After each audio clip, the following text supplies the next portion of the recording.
तो hello everyone, welcome to Zenith education. हमने previous video में जहां पर कंप्लीट कर लिया था, आज उसी वीडियो को आगे बढ़ाते हुए, ठीक है, हम आपके लिए ये क्वेश्चन लेके आए हैं जो बहुत ही मजेदार क्वेश्चन रहने वाला है। मजा आएगा इस क्वेश्चन को आप लोग को सॉल्व करके, ठीक है। जेन्युइनली आपको मजा आएगा इस क्वेश्चन को सॉल्व करके। बात समझ में आ रही है? ठीक है, तो चलिए हम इस क्वेश्चन को अपना सॉल्व करते हैं। आप भी ट्राई कीजिए बनाने का, ठीक है, लेकिन ये थोड़ा सा प्रॉब्लम क्रिएट करेगा, इस वजह से आप वीडियो को देखिए, इस क्वेश्चन को समझिए और फिर देन उसके बाद मजा उठाइए, ठीक है।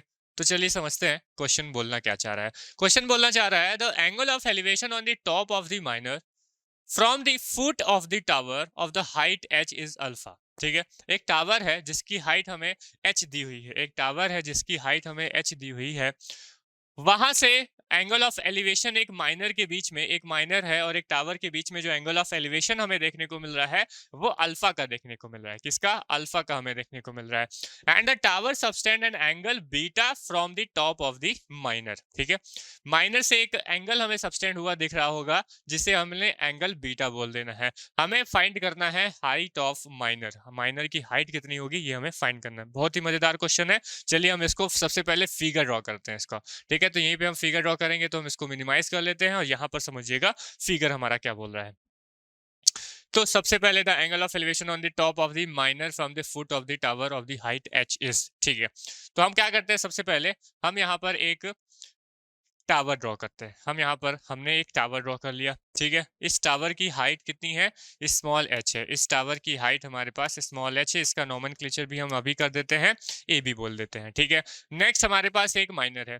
ये माइनर की हाइट जो है वो ज्यादा होगी, इस माइनर की हाइट क्या है? ज्यादा होगा, क्योंकि एंगल ऑफ एलिवेशन देखने को मिल रहा है, ठीक है। इससे हमें एंगल ऑफ एलिवेशन देखने को मिल रहा है माइनर में, तो इस वजह से ये छोटा होगा और ये हमारा बड़ा हो जाएगा। बात समझ में आ रही है? ठीक है, इसको हम लोग ने ए बी बोल दिया था, इसको हम लोग सी डी बोल दे रहे हैं। ये पूरा जो सी डी है वो स्मॉल एक्स हम लोग मान लेते हैं, ठीक है। हमें क्या फाइंड करना है? यही स्मॉल एक्स को फाइंड करना है। हाइट ऑफ माइनर हमें फाइंड करना है और यही हाइट ऑफ माइनर है, स्मॉल एक्स, ठीक है।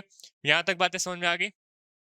ठीक है, उसके बाद क्या बोल रहा है, ध्यान से समझिएगा। The angle of elevation on the top of the minor, on the top of the minor from the foot of the tower, tower के फुट से, टावर के फुट से, कहां से? टावर के फुट से माइनर के टॉप का जो एंगल ऑफ एलिवेशन हमें देखने को मिल रहा है वो हमारे पास है अल्फा। क्या है हमारे पास? अल्फा है। यहां तक बातें समझ में आ गई? ठीक है। And the tower subtends, and the tower subtends an angle beta, an angle beta to the top of the minar, angle beta to the top of the minar, ठीक है। तो ध्यान से देखिएगा, अब यहां से हमारे पास टॉप ऑफ द माइनर से एक एंगल हमारे पास सबस्टेंड हो रहा है, ये वाला angle, not this, not this, ये वाला एंगल नहीं, ये वाला जो एंगल है वो हमारा एंगल है बीटा। कौन सा एंगल है? बीटा, ठीक है। अगर यहाँ पर हॉरिजॉन्टल से हमें एंगल बताना होता, हॉरिजॉन्टल से एंगल बताना होता तो वो एक एंगल ऑफ डिप्रेशन होता, एंगल ऑफ डिप्रेशन, जिसमें हमने प्रीवियस वीडियो में कई सारे क्वेश्चन किए हैं। लेकिन यहाँ पे एंगल ऑफ डिप्रेशन नहीं है, इसमें केवल और केवल एंगल सबस्टेंड बोल रहा है। And the tower, and the tower subtended the angle beta at the top of the minor, tower sustained the angle beta on the top of the minar, ठीक है। बात समझ में आ रही है? ये टावर जो है वो सस्टेंड कर रहा है, सबटेंड कर रहा है। बात समझ में आई? तो tower subtend at angle beta from the top of the minor. यहां तक बात समझ में आई? यहां तक बातें समझ में आ गई? हमें अब यहां तक खत्म हो गया भाई। तो हाइट ऑफ माइनर हमें क्या करना है? फाइंड करना है, मतलब स्मॉल एच की वैल्यू हमें यहाँ पर फाइंड करनी है। इतना बस हमें दिया हुआ है भाई साहब, इतना बस हमें दिया हुआ है और कुछ नहीं दिया हुआ है, इतना बस हमें दिया हुआ है। अब देखिए हम क्या क्या कर सकते हैं यहाँ पर, हम यहाँ पर क्या क्या चीजें कर सकते हैं। सबसे पहली बात तो, अगर ये यहाँ से यहाँ तक का हाइट जो है वो स्मॉल एच है, तो ये वाला हाइट भी हमारे पास कितना हो जाएगा? स्मॉल एच हो जाएगा, क्योंकि ये क्वेश्चन में गिवन है तो हमने स्मॉल एच ले लिया, ठीक है भाई साहब। अच्छा, अब ये वाली हाइट तो हम निकाल सकते हैं, ये वाली हाइट तो हम निकाल सकते हैं। कैसे निकाल सकते हैं? हमने, हमारे पास टोटल एक्स है, टोटल एक्स में से स्मॉल एच को हम लोग माइनस कर देंगे। टोटल एक्स में जब हम स्मॉल एच को माइनस कर देंगे तो हमारे पास कितना आएगा? एक्स माइनस स्मॉल एच, और यही हमारे पास कितनी आएगी डिस्टेंस? ये वाला डिस्टेंस आ जाएगा, ये वाला हाइट आ जाएगा, एक्स माइनस स्मॉल एच। क्या बात है, समझ में आ रही है? ठीक है। अच्छा नेक्स्ट, अब नेक्स्ट हम जब बात करेंगे तो उसके बाद क्या करेंगे हम यहाँ पर, अब देखो, हमें ये वाला एंगल चाहिए, क्योंकि तभी हम टेन का कॉन्सेप्ट लगा सकते हैं। ये वाला एंगल हमें चाहिए, बात समझ में आ रही? क्योंकि राइट एंगल ट्रायंगल हमारे पास ये वाला बनेगा राइट एंगल ट्रायंगल ये वाला बनेगा कि नहीं बनेगा? तो हमें ये वाले एंगल की जरूरत पड़ेगी। और दूसरा राइट एंगल ट्रायंगल कौन सा बनेगा? ये वाला बनेगा, ठीक है। तो ये हमारे पास राइट एंगल ट्रायंगल है और ये एंगल हमें पता है, इसके तो कोई दिक्कत है नहीं। बात समझ में आ रही है? समझ में आ रहा है क्या बात? अच्छा, अगर आपको ये बात समझ में आ रहा है तो मैं एक काम करता हूँ, ध्यान से समझिएगा। यहीं पे पूरा कॉन्सेप्ट छिपा हुआ है इस क्वेश्चन का। ये हो गया, सी हो गया, ये डी हो गया, बी हो गया। अच्छा, मैं ये वाले पॉइंट को मैं नाम दे देता हूँ, ई नहीं है ना, तो इसको मैं ई नाम दे देता हूँ, और ये वाले पॉइंट को मैं एफ बोल देता हूँ। बात समझ में आ रही है? अब ध्यान से समझिएगा, हम दो ट्रायंगल लेंगे, हम दो ट्रायंगल की सिमिलरिटी को बात करेंगे, सिमिलरिटी ऑफ ट्रायंगल्स की बात करेंगे हम लोग, ठीक है। तो ध्यान से समझिएगा, अगर मैं ट्रायंगल, कौन सा ट्रायंगल की, यहाँ पे मैं लिख देता हूँ, ठीक है, मैं यहाँ पे लिख देता हूँ, ट्रायंगल डी ई एफ में, ट्रायंगल डी ई एफ में, ट्रायंगल डी ई एफ के सिमिलरिटी की हम बात करते हैं, और ट्रायंगल डी सी ए की बात करते हैं, डी सी ए की बात करते हैं। तो यहाँ पे देखिए, एक तो ये राइट एंगल ट्रायंगल है, तो ये हमारे पास एक एंगल आ गया, ठीक है, आ गया। अब ये देखिए, एक दूसरे के पैरेलल दिख रहे हैं भाई, ये दोनों, ये वाली लाइन और ये वाली लाइन एक दूसरे के पैरेलल आ रही है, मतलब ई एफ जो है हमारे पास पैरेलल दिख रहा है, किसके? AC के पैरेलल दिख रहा है। और ये वाला जो राइट एंगल ट्रायंगल भी दिख रहा है, ठीक है। एंगल जो ई है, एंगल ई जो है वो क्या है? एक राइट एंगल ट्रायंगल है, और एंगल सी भी हमारे पास एक राइट एंगल ट्रायंगल है। तो यहाँ से सिमिलरिटी हमें दिख रही है, तो ये वाला बताइए, ये जो अगर अल्फा है, ये वाला एंगल अगर हमारे पास अल्फा है, तो ये वाला एंगल भी क्या बन जाएगा? सिमिलरिटी ऑफ ट्रायंगल के हिसाब से, सिमिलरिटी ऑफ ट्रायंगल के कॉन्सेप्ट से ये वाला एंगल भी हमारे पास क्या बनेगा? अल्फा बनेगा। क्या बात है, समझ में आई? यहीं पे हमारा पूरा कॉन्सेप्ट छिपा था, इसी वजह से ये क्वेश्चन बहुत ही महत्वपूर्ण, बहुत ही इंपॉर्टेंट बन जाता है। बताइए, समझ में आया? ये अल्फा है क्योंकि सिमिलरिटी ऑफ ट्रायंगल्स यहाँ पे कॉन्सेप्ट का यूज हो रहा है, इस वजह से, क्योंकि यहाँ पे देखिए राइट एंगल है, ये हमारे पास दोनों पैरेलल हैं, तो इस वजह से हम बोल सकते हैं कि ये जो एंगल होगा वो एंगल ये वाला एंगल सब्सटेंड जो करेगा वो इसके इक्वल हो जाएगा, मतलब ये वाला एंगल और ये वाला एंगल दोनों सेम होंगे। क्या यहाँ तक बातें समझ में आई? अगर ये वाला एंगल हमारे पास सेम हो गया, ये वाला एंगल अगर हमारे पास सेम है, मतलब अल्फा ये है तो ये भी हमारे पास अल्फा होगा। तो अब ध्यान से देखिएगा, अब ध्यान से समझिएगा, हम इस वाले ट्रायंगल की बात करेंगे, कौन सा? डी एफ बी में। कौन से ट्रायंगल में? हम डी एफ बी वाले ट्रायंगल में हम बात करते हैं।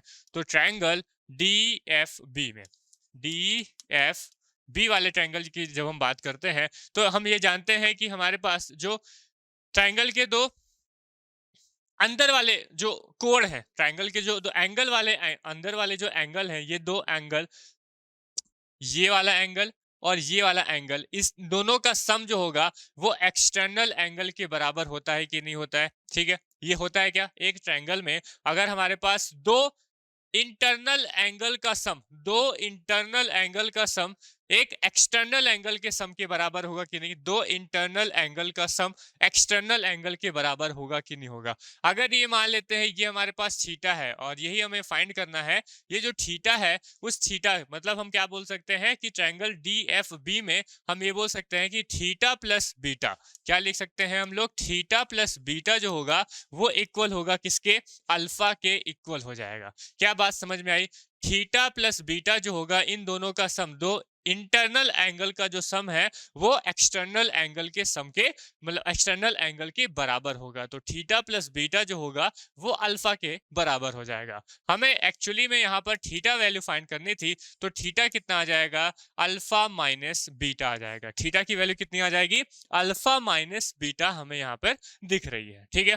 तो ये जो हमारे पास थीटा है, इस थीटा को हमने क्या यूज कर लिया? इस थीटा को हमने क्या बोल दिया? इस थीटा को हमने फाइंड किया, और वहां से हमें अल्फा माइनस बीटा एंगल हमें दिख रहा है इस थीटा की वैल्यू। क्या यहाँ पे बात समझ में आई?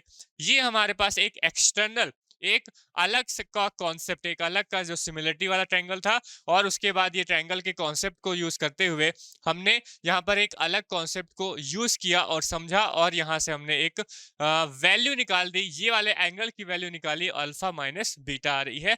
यही चीज हमें यहाँ पर आगे काम देगी। क्या बात समझ आई? उसके बाद अब नेक्स्ट, उसके बाद अब कुछ नहीं, वही जो हम लोग प्रीवियस करते आ रहे हैं वैसे ही हम इसको सॉल्व कर लेंगे। जैसे हम लोग प्रीवियस इस क्वेश्चन को, कोई सारे जो हमने प्रीवियस क्वेश्चन में सॉल्व की, वैसे ही अब इसको सॉल्व करना है। बस यहाँ पर ये वाला कॉन्सेप्ट अलग था जिसे आप लोग को जानना था, और मैंने बहुत ही अच्छी तरीके से इस क्वेश्चन को, इस कॉन्सेप्ट को समझाया। ठीक है, आप लोग को शायद क्या बहुत ही अच्छी तरीके से इस क्वेश्चन को, ये वाला जो कॉन्सेप्ट है वो समझ में आया होगा। क्या बात समझ में आ गई? ठीक है, आप ध्यान से समझिएगा। उसके बाद हम क्या करने वाले हैं, उसके बाद अब इसी ट्रायंगल में हम बात करेंगे। अब हम ट्रायंगल कौन सा, राइट एंगल ट्रायंगल, कौन सा ट्रायंगल, राइट एंगल ट्रायंगल, ये वाले ट्रायंगल की हम बात कर लेते हैं। ठीक है, चलिए हम लिखते हैं ट्रायंगल, कौन सा triangle, D E A B में, कौन सा ट्रायंगल, डी ई बी में। जब हम बात करेंगे ट्रायंगल डी ई बी में बात करेंगे, तो यहाँ पर बताइए हमारे पास आ जाएगा अब tan का कॉन्सेप्ट आ जाएगा, क्योंकि राइट एंगल ट्रायंगल है तो हम यहाँ पर tan का कॉन्सेप्ट यूज कर सकते हैं। तो tan थीटा है ना, एंगल थीटा हमारे पास कितना है, alpha minus beta, tan theta यहाँ पर हमारे पास कितना है, टेन अल्फा माइनस बीटा। और टेन थीटा मतलब कितना हो जाएगा, perpendicular divide by base. Base हम लोग चलो ले लेते हैं यहाँ पर y, थोड़ी देर के लिए हम लोग बेस को y ले लेते हैं, तो कि चूंकि ये y है तो ये भी हमारे पास क्या बन जाएगा, y ही बन जाएगा। ठीक है, तो यहाँ पर परपेंडिकुलर हमारे पास कितना दिख रहा है, x माइनस एच, और बेस हमारे पास कितना दिख रहा है, y का दिख रहा है। ठीक है, तो ये हो जाएगा x माइनस एच और डिवाइड बाई क्या बनेगा, y बन जाएगा। बात समझ में आई? ठीक है, यहां से अगर हम y की वैल्यू निकालना चाहें तो y की वैल्यू हो जाएगी x minus H divide by, ये हो जाएगा हमारे पास tan alpha minus beta, tan alpha minus beta. क्या बात है, समझ में आई? ठीक है, यहां से हमने y की वैल्यू निकाल के रख दी। चलिए अब आगे बढ़ते हैं। अब हम कौन सा ट्रायंगल लेंगे, एक राइट एंगल ट्रायंगल लेंगे, ये बड़ा वाला, ये वाला, ये और ये हमारे पास एक राइट एंगल ट्रायंगल दिख रहा है, ये वाले ट्रायंगल को हम यहाँ पर यूज करने वाले हैं। तो कौन सा ट्रायंगल है बताइए, ट्रायंगल डी सी ए में। हम यहाँ पर बात करेंगे ट्रायंगल डी सी ए में। ठीक है, तो ट्रायंगल डी सी ए में जब हम लोग देख रहे होंगे तो यहाँ पर हमारे पास बताइए एंगल कौन सा हो रहा है, कौन सा एंगल आ रहा है, अल्फा एंगल आ रहा है। तो हम यहाँ पर tan का कॉन्सेप्ट लगा सकते हैं और tan अल्फा बोल सकते हैं। ठीक है, तो tan अल्फा की वैल्यू बता दीजिए कितने हो जाएगी, परपेंडिकुलर डिवाइड बाय बेस, और परपेंडिकुलर पूरा मतलब ये पूरा, और ये पूरा कितना है, स्मॉल x है, और बेस हमारे पास कितना है, y है। तो ये हो जाएगा tan y equals to small x divide by y, tan alpha equals to small x divide by y हो गया। बताइए यहाँ तक कोई किसी को डाउट? ठीक है, आगे बढ़े, चलिए आगे बढ़ते हैं। उसके बाद यहां से भी अगर मैं y की वैल्यू निकालूं, क्योंकि y हमें नहीं पता है, क्योंकि हमें y के रिस्पेक्ट में हमें आंसर भी नहीं देना है, हमें क्या है, स्मॉल h के रिस्पेक्ट में हमें आंसर देना है, और हमें अल्फा और बीटा के रिस्पेक्ट में आंसर देना है, और tan के रिस्पेक्ट में हमें y नहीं चाहिए। तो हम क्या करते हैं, दोनों में y की वैल्यू निकाल लेते हैं, दोनों में ही y की वैल्यू हम लोग निकाल लिया। तो यहाँ पर y की वैल्यू कितनी आ जाएगी, यहाँ पर y की वैल्यू आ जाएगी x divide by tan alpha, x divide by tan alpha. अब देखिए ये भी y की वैल्यू है, ये भी y की वैल्यू है, इन दोनों को हम सकते हैं, इन दोनों को इक्वल कर सकते हैं, बस बताइए इन दोनों को हम इक्वल कर सकते हैं क्या, बिल्कुल कर सकते हैं। तो चलिए हम इन दोनों को इक्वल कर सकते हैं, क्योंकि वो भी y है और ये भी y है। तो y की वैल्यू हम लिख लेते हैं, यहाँ पर y की वैल्यू आ रही है x divide by tan alpha, equal हो जाएगा, यहाँ पर y की वैल्यू आ रही है x minus small h divide by tan alpha minus beta. अच्छा, हमें फाइंड क्या करना है बताइए, हमें फाइंड करना है हाइट ऑफ माइनर, और हाइट ऑफ माइनर हम लोगों ने क्या लेके रखा हुआ है, स्मॉल x लेके रखा हुआ है। क्या लेके रखा हुआ है, स्मॉल x। तो हमें फाइनली स्मॉल x की वैल्यू निकालनी है। ठीक है, तो हम क्या करें, देखिए हम क्या करते हैं, हम यहाँ पर ये x है तो रहने देते हैं, इस x माइनस एच को इधर ले जाते हैं और tan अल्फा को इधर ले जाते हैं। ठीक है, तो ये हो जाएगा x divide by x minus H, और इक्वल में यहाँ पर आ जाएगा tan alpha divide by tan alpha minus beta. अब ध्यान से देखिएगा, जब हम ऑप्शन में देखेंगे, जब हम ऑप्शन में बात करेंगे तो वहां पर कॉट में सारे जो ऑप्शन है वो कॉट में दिए हुए हैं। ठीक है, सारे जो ऑप्शन है वो किस में दिए हुए हैं, अच्छा कॉट में भी दिया हुआ है, tan में भी दिया, चलो ये वाला tan में भी दिया हुआ है। ठीक है, तो देखिएगा हम कैसे सॉल्व करेंगे इसको, यहाँ हो गया। ठीक है, अब देखिए हम क्या करते हैं, tan को ना पहले कॉर्ड बना लो, tan को कॉर्ड बना लो, क्योंकि प्रोबेबिलिटी उसमें देखो क्या है, जो तीन हमारे पास तीन ऑप्शन में हमारे पास ऑप्शन दिए हुए, एक में नन ऑफ दिए हुए, तो उसको तो छोड़ो, थोड़ी देर के लिए छोड़ लेते हैं। और उसके बाद एक हमारे पास tan में दिया हुआ है, दो हमारे किस में दिए हुए, कॉट में दिए हुए। तो हम सबसे पहले हम प्रोबेबिलिटी ज्यादा है कॉट की, तो हम प्रोबेबिलिटी के हिसाब से ही हम क्या कर लेते हैं, tan को पहले cot में चेंज कर लेते हैं, उसके बाद अगर देखते हैं नहीं आएगा तो फिर हम tan में भी उसको चेंज कर ले। भाई tan का मतलब ही क्या है, tan का मतलब 1/cot और cot का मतलब 1/tan, सिंपल ही है, उसको आराम से हम लोग चेंज कर सकते हैं। ठीक है, चलिए हाँ, अब उसके बाद हम लोग क्या करेंगे, tan को हम लोग ने अल्फा cot में चेंज कर लिया। ठीक है, अच्छा तो हम ऐसे चेंज करेंगे तो हम क्या करते हैं, इन दोनों को पलट देते हैं, दोनों साइड में पलट देते हैं, मतलब न्यूमरेटर को डिनोमिनेटर में, डिनोमिनेटर को न्यूमरेटर में लिख लेते हैं, लिख सकते हैं, लिख सकते हैं। तो x minus H divide by ये हो गया हमारे पास x हो गया। अच्छा इक्वल ये भी क्या हो जाएगा, tan अल्फा माइनस बीटा और डिवाइड बाई हो जाएगा हमारे पास tan अल्फा। हो जाएगा कि नहीं, हो जाएगा भाई। अब देखिए इसको हम लोग अलग अलग लिख लें तो ये x माइनस में h डिवाइड बाई x हो जाएगा और इक्वल, इसको कॉट में चेंज कर लेंगे तो ये tan अल्फा ऊपर आ जाएगा, कॉट अल्फा बन जाएगा, और ये tan अल्फा माइनस बीटा जो है वो नीचे आ जाएगा, कॉट अल्फा माइनस बीटा में बन जाएगा। ठीक है भाई, इतना बन गया। अब देखिए x minus x divide by x हमारा क्या हो जा रहा है, कैंसिल आउट हो जा रहा है, बचेगा कितना 1, यहाँ पर ये बन रहा है 1 माइनस में, इसको थोड़ा सा बड़ा कर लेते हैं।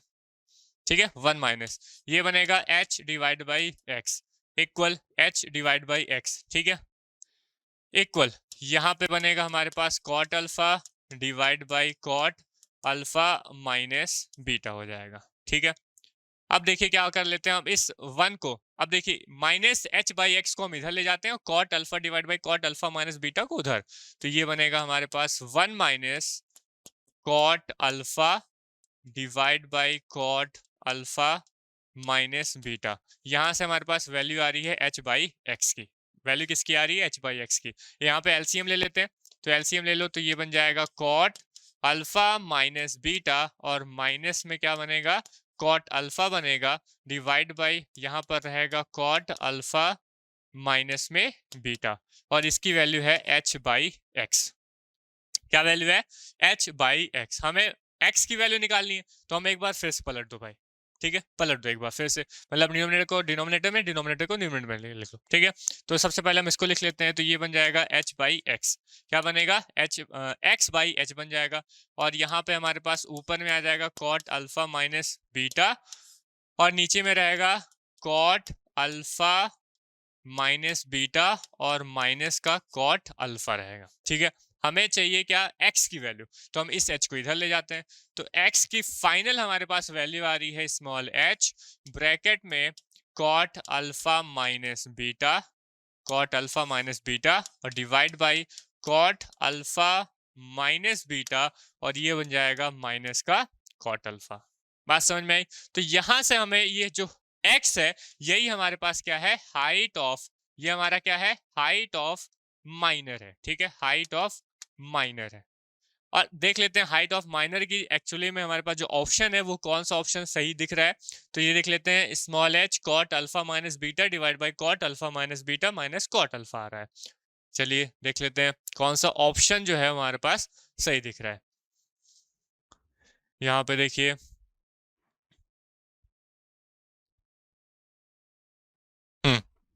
हाँ, तो अब देखिए ये देखिए h cot alpha minus beta divide by cot alpha minus beta minus cot alpha, यहाँ पे देखिए प्लस है तो इसको, ये हमारा आंसर नहीं होगा, हमारा ऑप्शन कौन सा रहेगा, हमारा ऑप्शन जो रहेगा वो ए ऑप्शन एकदम सही रहेगा, क्योंकि ये वाला तो 10 में है और नन ऑफ द होगा नहीं, तो ऑप्शन ए जो है वो मेरे को सही लग रहा है, आप लोग को भी एकदम सही लग रहा होगा। ठीक है, तो देखिए कितना बेहतरीन क्वेश्चन था, कितना मजा आया यहाँ पे कॉन्सेप्ट को यूज करने में, कितना मजा आया, क्योंकि यहाँ पे हम जब ट्रायंगल में बात करते हैं, जब हम लोग ट्रायंगल में बात करते हैं तब इस तरह के क्वेश्चन को सॉल्व करते हैं। हम लोग ने ट्रायंगल के कॉन्सेप्ट को यहाँ पर कहाँ पर हाइट और डिस्टेंस के साथ मिलाकर इस तरह के क्वेश्चन को यहाँ पर हम आपके लिए लेके आए। ठीक है।